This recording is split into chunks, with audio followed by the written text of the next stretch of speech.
তালয় সাহেব, আমার প্রতি মাসে ইনকাম হয় 1 কোটি টাকা। আজকে অফিসে যেতে হবে না, ভাইয়া ভাবি আসবে তো। তোর ভাইয়া ভাবি আসবে, আমি কি করবো? তুমি এমন করছো কেন? এই প্রথম আমার ভাইয়া ভাবি বাসায় আসবে। তুমি একটু বসকে বুঝিয়ে বলো না। ভাইয়া ভাবি ভালো আছো তোমরা? কেমন আছিস বোন? এই যে দেখ, তোর জন্য কি কি নিয়ে এসেছি। মেয়েরা কারা? আমার ভাইয়া আর ভাবি। আসসালামু আলাইকুম তালয় সাহেব।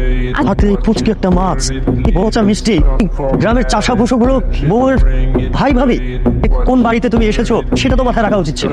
একটা এলিট শ্রেণীর লোকের বাসায় কেউ এই সব উপহার নিয়ে আসে? তুই আমাকে কি বলছিলি? তোর বাবার অর্থ সম্পদের অভাব নাই। তোর গ্রামের ভিতরে একজন ব্যক্তি, সে হলো কোটিপতি। আর তুই আজ কি দেখলি আমারে? হ্যাঁ, একটা গরিব কামলা ছোট লোক। আচ্ছা, তুমি আমার ভাইয়ার বিষয়ে কতটুকু জানো? কতটুকু না জানবো? তোকে সামনে দেখছি একজন গরিব ছোট লোক, আবার কোনো আত্মীয় হতে পারে না।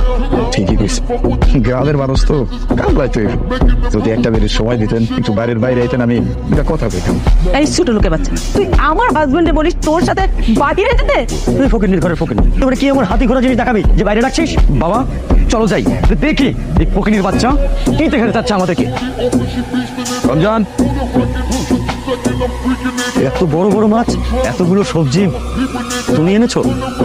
এগুলো তো সামান্য, বাইরে গাড়িতে আরো আছে। আপনাকে গেট আবার অনেক ছোট তো, আমার গাড়িটা ঢোকেন। আচ্ছা তবে স্যার, আপনার পুরা সয় সম্পত্তি সবকিছু মিলা কত টাকা সম্পত্তি? আমার সম্পত্তি বাড়ি গাড়ি সব মিলিয়ে 10 কোটি তো হবেই। 10 কোটি। সর্দার, তোমার মাসিক বেতন কত? 70,000 টাকা। 70,000 টাকা। তাহলে স্যার, আমার প্রতি মাসে ইনকাম হয় 1 কোটি টাকা। এই যে এত বড় বাড়ি, সয় সম্পত্তির এত দাম্ভিকতা দিতেছেন না। আপনার যে বাড়ি আছে, এই বাড়ি 3টা জোড়া লাগে আমার একটা পুকুরের সমান। এই যে আমার আপনি সাধারণ ভাবে দেখতেছেন যে এত কথা কইছেন, আমি আমার বাপ দাদারে আমি চলতে দেখছি, আমি নিজেও আমি চলতে ভালোবাসি।